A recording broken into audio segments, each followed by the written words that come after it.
우리 앞뒤좌우로 잘 오셨습니다. 함께 인사 나누고 말씀을 나누겠습니다.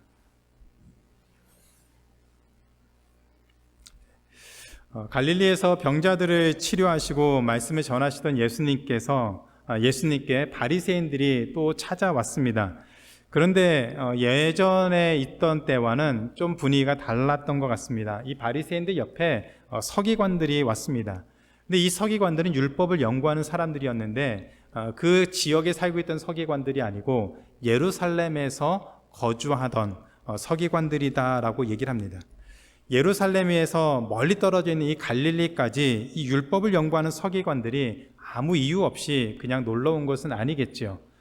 분명히 예수님에 대한 많은 소문을 들었고 예수님이 자신들이 가지고 누렸던 그 특권, 기득권을 빼앗아갈 수 있겠다고 하는 그런 위기감과 또 그런 마음이 있어서 예수님에 대한 어떤 꼬투리를 잡기 위해서 예루살렘에 있던 서기관들이 찾아왔던 것 같습니다. 2절에 보시면 예수님의 제자 중 몇몇이 부정한 손, 즉 손을 씻지 않고 떡을 먹었다라고 했습니다. 그 모습을 보고서 5절에 보면 바리새인과 서기관들이 예수께 묻되 어찌하여 당신의 제자들은 장로들의 전통을 준행하지 아니하고 부정한 손으로 떡을 먹느냐라고 공격을 하기 시작했습니다. 서기관들이 말하는 장로들의 전통이라는 것은 음식을 먹기 전에 손을 씻고 음식을 먹는 것을 의미합니다.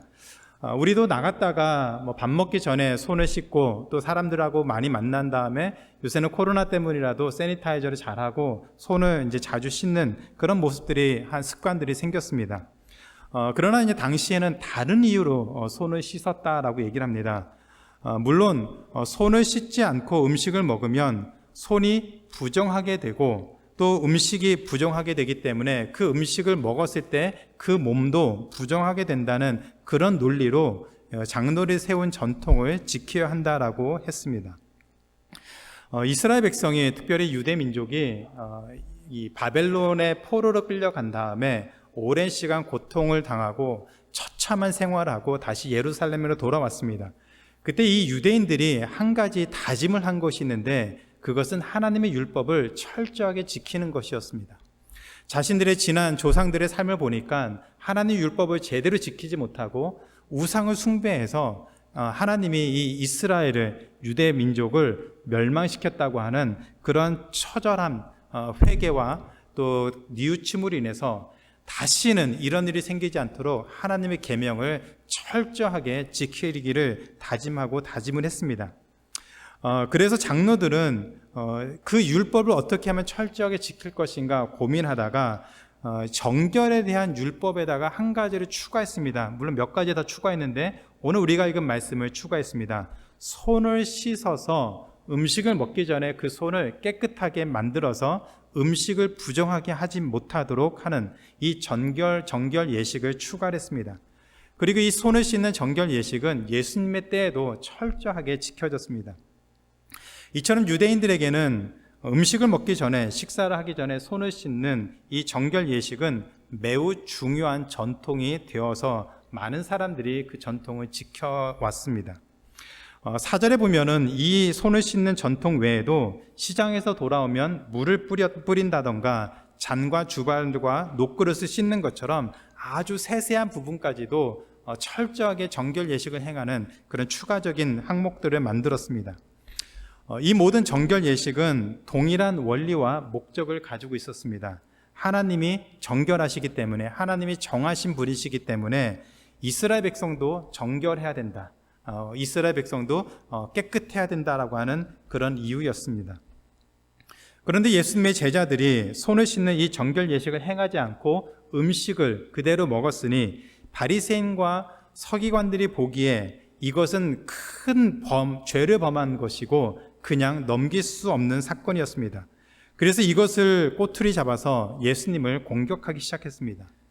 그래서 예수님이 6절에서 이사야 선지자의 말을 인용해서 이렇게 대답을 하셨습니다. 이 백성이 입술로는 나를 공경하되 마음은 내게서 멀도다. 사람의 계명으로 교훈을 삼아 가르치니 나를 헛되이 경배한다라고 말씀하셨습니다. 이사야 선지자가 이 말씀을 했던 당시에는 이스라엘 사람들이 우상을 섬기던 때였습니다. 열심히 우상을 섬기면서 또 다른 한편으로는 하나님께 제사도 드렸습니다. 그리고 하나님의 율법을 지키는 그런 종교 행위들을 계속해서 해왔습니다. 문제는 이 이스라엘 백성들이 하나님을 온전하게 믿고 그들의 신앙을 하나님 앞에 보여줬던 것이 아니라 종교 행위라고 하는 겉으로 드러나는 율법을 지키는 그것으로 자신들은 하나님을 믿고 따른다라고 착각하며 살았다는 것이죠. 이사야 선지자는 이런 이스라엘 백성들의 그런 위선적인 종교 행위를 경고하고 하나님이 심판하실 것이다라고 얘기를 했습니다. 그런데 지금 서기관들이 예수님을 공격하는 그 모습, 그 이유가 바로 이스라엘 백성들의 모습과 똑같다는 얘기입니다. 입술로는 하나님을 섬기는 것처럼, 하나님을 찬양하는 것처럼 그렇게 말을 하는 것처럼 보이지만 마음은 전혀 그렇지 않다는 말이죠. 손을 씻는 전통을 만들어서 몸을 깨끗하게 정결하게 만들어야 된다라고, 그렇게 하나님을 거룩하게 섬길 수 있다라고 말은 하지만, 그렇게 가르치고 그렇게 믿고 살아왔지만 정작 이 유대인들의 마음속에는 마음이 없었던 것이죠. 하나님에 대한 마음이 없었습니다. 껍데기만 남은 신앙생활만 있었다는 얘기입니다. 그래서 마가복음 7장 8절에 보면은 예수님이 그들에게 이렇게 얘기합니다. 너희가 하나님의 계명은 버리고 사람의 전통을 지켰다라고 얘기합니다.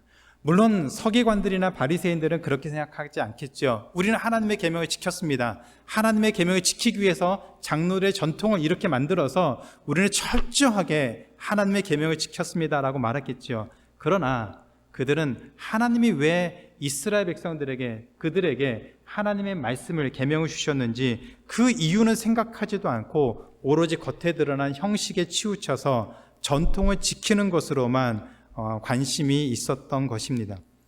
이런 이스라엘 백성들, 서기관들의 공격에 대해서 예수님이 하신 말씀을 통해서 신앙의 본질을 회복하는 것이 무엇을 의미하는 것인지, 우리가 어떻게 신앙의 본질을 회복할 수 있는지 두 가지로 살펴보도록 하겠습니다.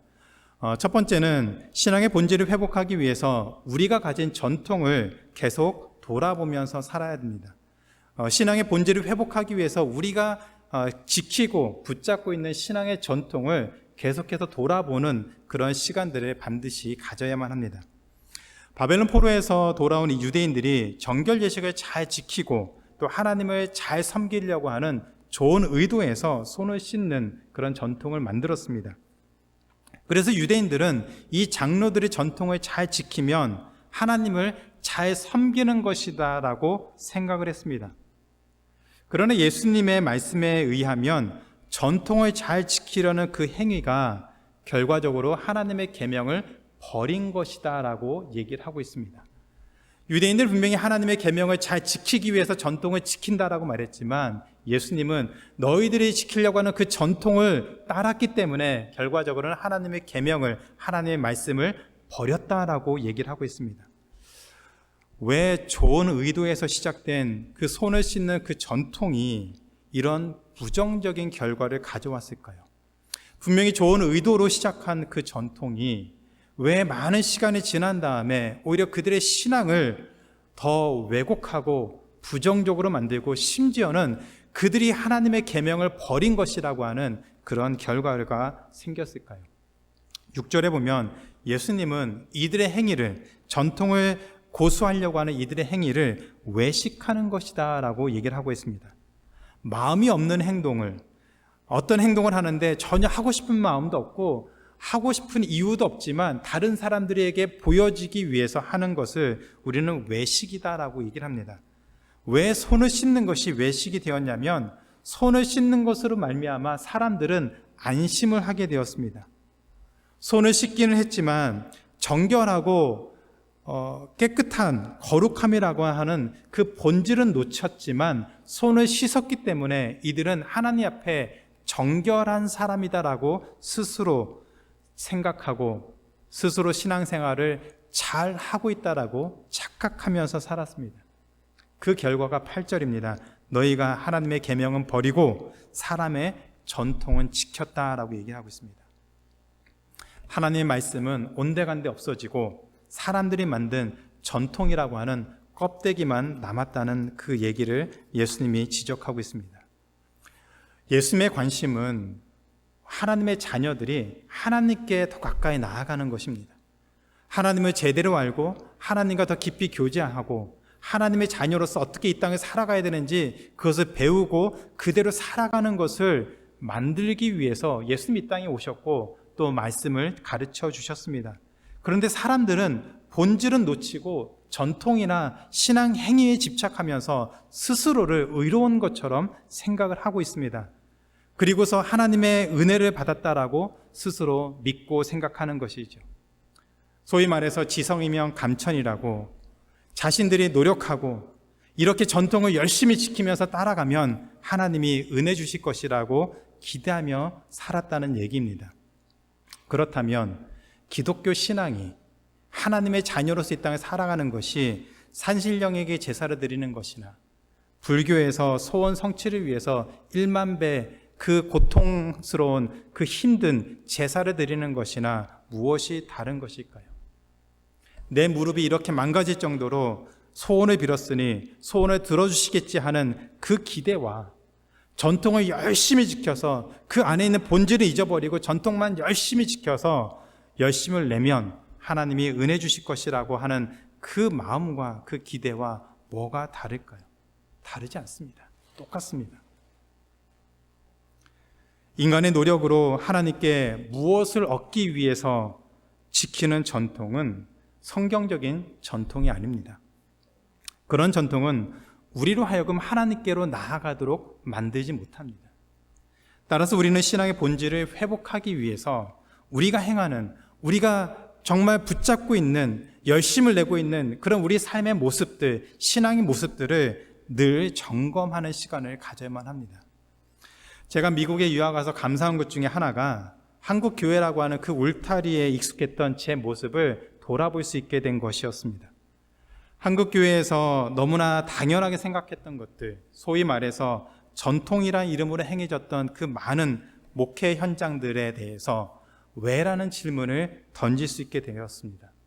선배 목사님들이 목회를 하려면 이렇게 해야 된다라고 가르쳤던 것들, 그렇게 하면 교회가 부흥하고 성장하고 또 소위 말해서 성공한 목회를 할 수 있다라고 하는 그런 얘기들, 그런 것을 들을 때 아무 생각 없이 그대로 믿었고 그대로 가르쳤고 그리고 그런 모습으로 신앙생활하는 것이 스스로 잘하는 것이다라고 믿고 살아왔던 그런 모습들, 그런 저의 모습들에 돌아보면서 내가 정말 이런 모습으로 신앙생활을 하고 이런 모습으로 목회를 하면 하나님이 정말 기뻐하실까라는 그런 질문들을 하고 거기에 대한 답을 찾는 시간들이었습니다.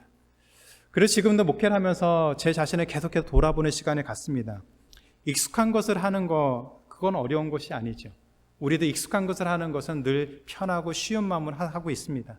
왜요? 익숙하니까. 아무 생각 없이 그것이 습관이 되었고 그것이 우리 몸에 익숙해져서 우리는 그것을 당연히 해야 되는 것처럼 생각하고 어렵지 않게 합니다. 그런데 어려운 것은 무엇입니까?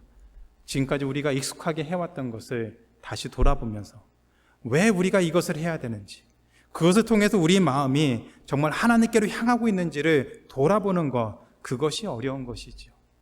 불편한 것이죠. 지금까지 해오던 편하고 습관적인 것들을 해오는 것이 아니라 그것이 내 신앙에, 우리 교회 공동체에 유익이 되는 것인지를 돌아보고 점검하고 혹시라도 문제가 생기면 다시 바꿀 수 있는 그런 모습으로 나아가는 것 어렵습니다. 어렵습니다. 그런데 그 모습에서 벗어나지 않으면 우리는 전통이라고 하는 그 굴레 속에서 계속 해오던 것을 똑같이 따라갈 수밖에 없습니다. 한국교회에 강해 설교를 큰 영향을 끼쳤던 박영선 목사님이 계십니다. 다른 교회 장로님이 박영선 목사님에게 상담 전화를 해서 있었던 일화를 이렇게 얘기를 해주셨습니다. 그 장로님이 전화해서 이렇게 물어보셨다고 합니다. 목사님, 담배를 끊지 못하겠는데 어떻게 해야 합니까? 장로가 되어서 담배를 못 끊어서 정말 힘이 드는데 어떻게 해야 됩니까? 전하는 곳마다 다른 목사님들에게 전화할 때마다 장로가 되어서 담배도 못 끊는다고 욕을 먹고 너무나도 힘들어서 목사님에게 전화를 하는 겁니다 라고 하면서 상담을 하셨다고 하더라고요. 박영선 목사님이 이렇게 말씀하셨다고 합니다. 들키지 마세요. 들키지 마세요. 이분이 왜 이런 상담을 했는지 아시죠? 한국교회는 담배를 피면 구원받지 못한다고 생각하는 그런 전통이 있습니다. 그러나 담배를 피는 것은 구원과 상관이 없습니다. 건강과 상관이 있는 것이죠. 교회 다니려면 담배를 끊으라고 하지 마시고 건강 생각해서 담배를 끊으라고 말하는 것이 맞습니다. 전통은 우리를 하나님께로 인도하기 위해서 있어야지 그런 전통을, 그럴 때 그 전통을 지키는 것이 의미가 있습니다. 그런데 만약에 우리가 전통을, 지금까지 우리가 익숙해 오던 것들을 그냥 지키면서 오히려 그것 때문에 우리가 하나님께로 가는 것이 막혀지고 방해가 되고 오히려 하나님과 거리가 멀어진 것이라면, 더 나아가서 그런 전통을 지키는 것이 다른 사람을 정죄하고 비판하고 다른 사람들을 무시하는 도구가 되는 것이라면, 그런 전통은 우리 신앙에 어떤 유익도 줄 수가 없습니다.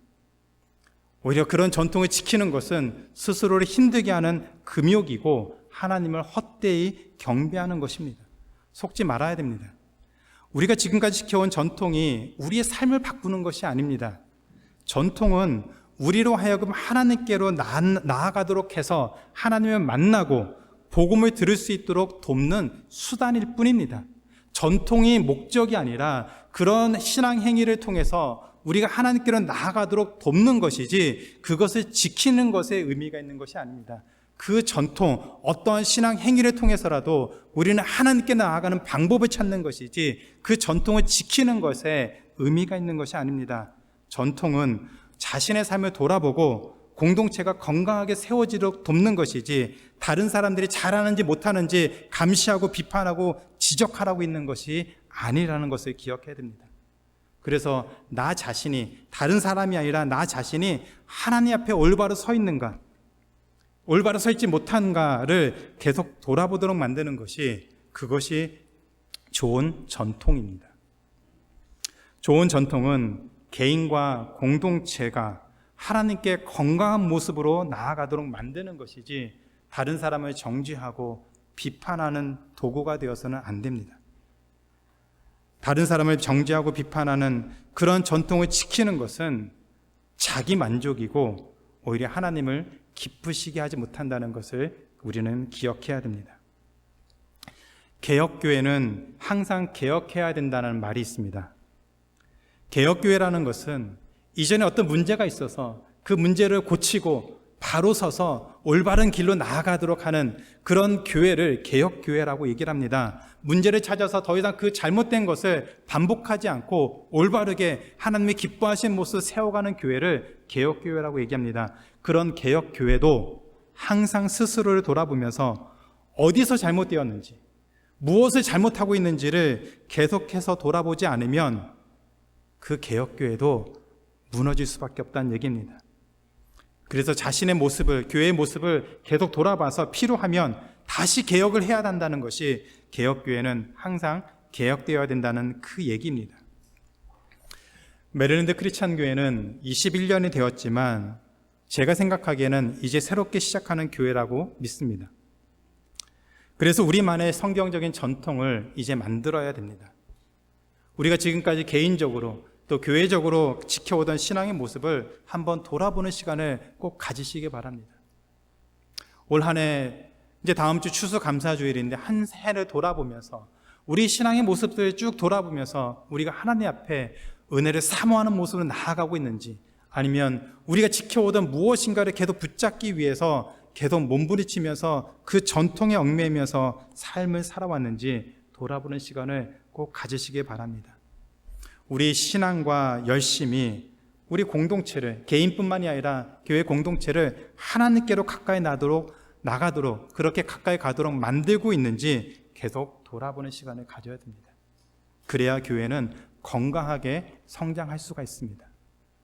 그렇게 못하면 우리는 또 다시 잘못된 전통을 붙잡고 살 수밖에 없습니다. 그것이 인간의 죄된 모습입니다.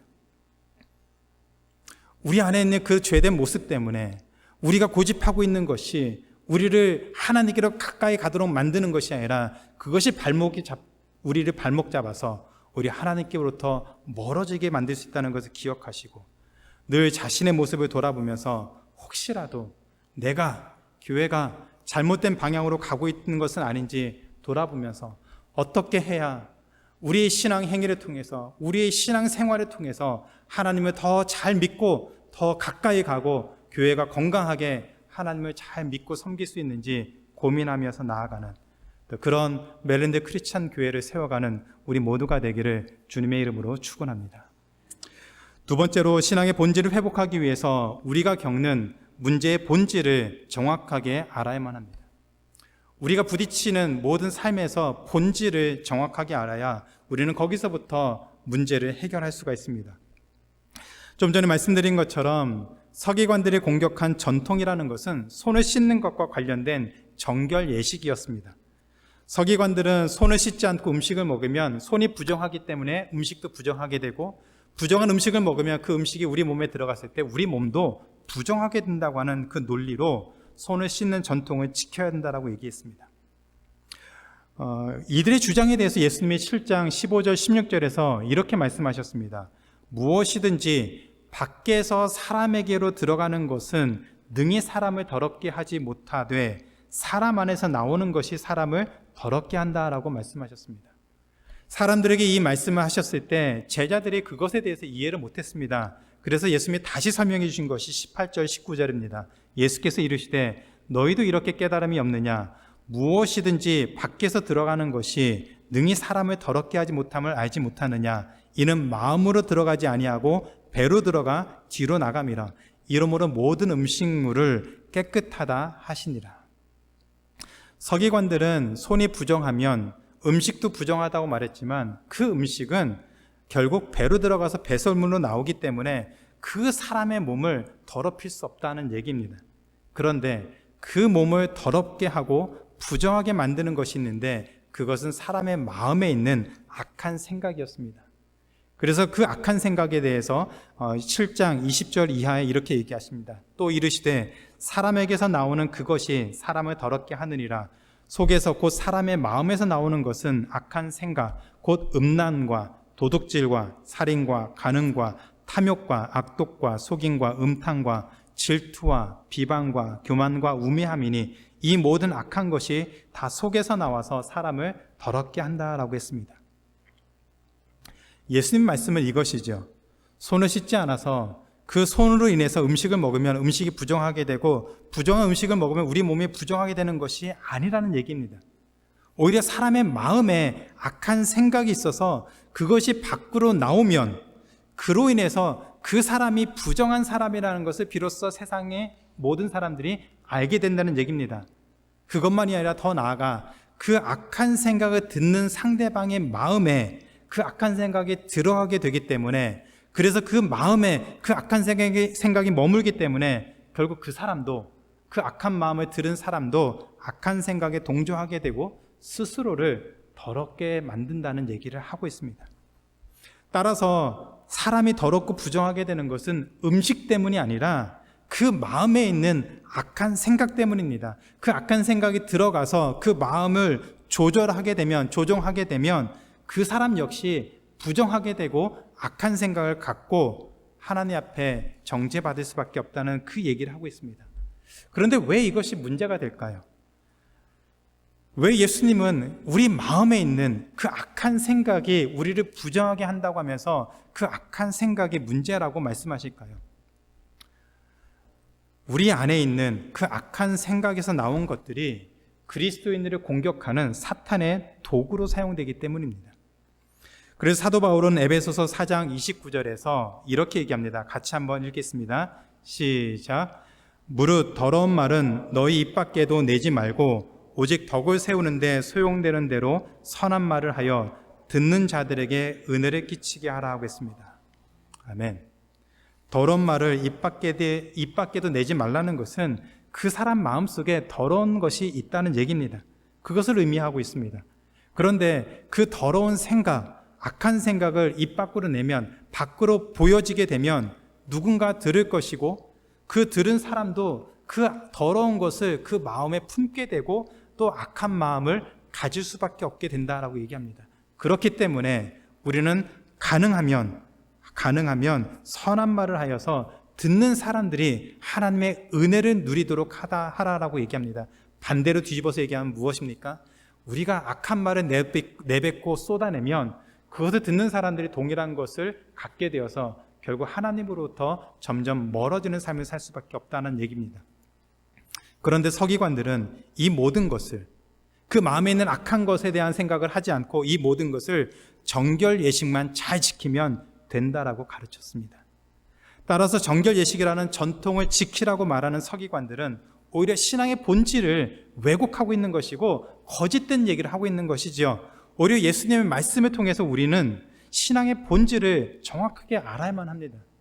우리를 더럽게 만드는 것, 우리를 부정하게 만들고 우리를 하나님부터 멀어지게 만드는 것은 우리 안에 있는 악한 생각이지 우리가 겉으로 무엇을 하고 안 하고의 문제가 아니라는 것을 예수님이 분명하게 얘기를 하고 있습니다. 따라서 우리가 하나님께 더 가까이 가기 위해서 더 정결하게 거룩한 모습을 살기 위해서는 서기관들이 말을 하고 있는 그런 식의 신앙 전통을 지키는 것에 집착하면서 사는 것이 아닙니다. 예수님의 말씀처럼 우리 안에 악한 생각이 있다는 것을 알고 그 악한 생각을 우리 안에서 제거하는 것이 본질적으로 하나님 앞에 더 건강한 신앙생활을 하는 모습이라는 것을 기억해야 됩니다. 우리 안에 있는 그 악한 생각, 그 악한 마음을 그대로 따라가면 결국 우리의 그 악한 생각과 마음이 밖으로 나올 수밖에 없고 그 말을, 그 행동을 듣고 본 사람은 또 악한 생각의 영향을 받을 수밖에 없습니다. 그것이 무한 반복이 됩니다. 따라서 그리스도인들은 그 악한 생각을 입 밖으로 행동으로 나타내서는 안 됩니다. 만약 그런 것들이 생각으로 가질 수는 있지만 그것을 입 밖으로 행동으로 보여주지 말아서 다른 사람에게 상처를 주거나 공동체를 해치는 것을 삼가해야 된다라고 얘기를 하고 있습니다. 악한 생각을 하는 것이 문제이지만 그것을 입 밖으로 행동으로 보여주는 것이 더 큰 문제라고 얘기를 합니다. 따라서 악한 생각이 밖으로 표출되지 않도록 우리는 그것을 위해서 기도하고 하나님의 은혜를 구해야 됩니다. 그리고 더 중요한 것이 있습니다. 더 중요한 것은 악한 생각이, 우리 안에 있는 그 악한 생각이 우리 마음에서 없어지도록 기도해야 됩니다. 밖으로 뱉어내는, 행동으로 보여주는 것, 그것을 막는 것뿐만이 아니라 우리 안에서 악한 생각이 없어지도록 기도해야 됩니다. 성령님의 도우심을 받아서 우리 마음에 정결하고 거룩한 마음이 가득하도록 기도해야 됩니다. 시편 51편에서 다윗은 밧세바와 간음을 하고 우리아를 죽인 다음에 하나님에게 자신의 죄를 고백하면서 이런 기도를 했습니다. 10절과 11절을 같이 한번 읽겠습니다. 시작. 하나님이여, 내 속에 정한 마음을 창조하시고 내 안에 정직한 영을 새롭게 하소서. 나를 주 앞에서 쫓아내지 마시고 주의 성령을 내게서 거두지 마소서. 우리 안에 악한 생각이 있으면 언젠가는 그 악한 생각이 밖으로 드러날 수밖에 없습니다. 따라서 성령이 함께 하셔서, 성령이 함께 하시면 구해서 우리 안에 있는 그 악한 생각을 없애고 정직하고 정한 마음, 정결한 마음으로 하나님 앞에 서도록 기도하면서 살아야 됩니다. 정결한 삶을 하나님이 기뻐하시기 때문에 우리가 그 마음을 갖기를 소원하면서 하나님께 기도하면 하나님 우리 마음을 정결하게 하고 하나님 앞에 거룩한 모습으로 설 수 있도록 돕지 않으실까요? 우리 안에 그런 소원함이 있으면 하나님이 why not? 왜 우리에게 하나님의 그 정한 마음을 주지 않고 우리를 악한 마음을 품은 채 살게 하시겠습니까? 우리에게 그 소원함을 가지고 하나님 앞에 기도하면서 나갈 수 있는 그런 삶이 되기를 기도합니다. 한 주간 동안 우리 삶을 돌아보면서 성령의 인도하심을 구하시기 바랍니다. 성령의 내주하심을 구하시기 바랍니다. 성령이 우리와 함께 하셔서 우리 생각을 정하게 만드시고 깨끗하게 만드셔서 우리가 하는 그 모든 생각이 그 생각을 통해서, 그 삶의 모습을 통해서 하나님께 더 가까이 나아가는 그런 그리스도인의 삶을 살 수 있도록 우리가 기도하고 또 한 주간 또 감사와 은혜를 기억하면서 지내는 그런 한 주간의 삶이 되기를 주님의 이름으로 축원합니다.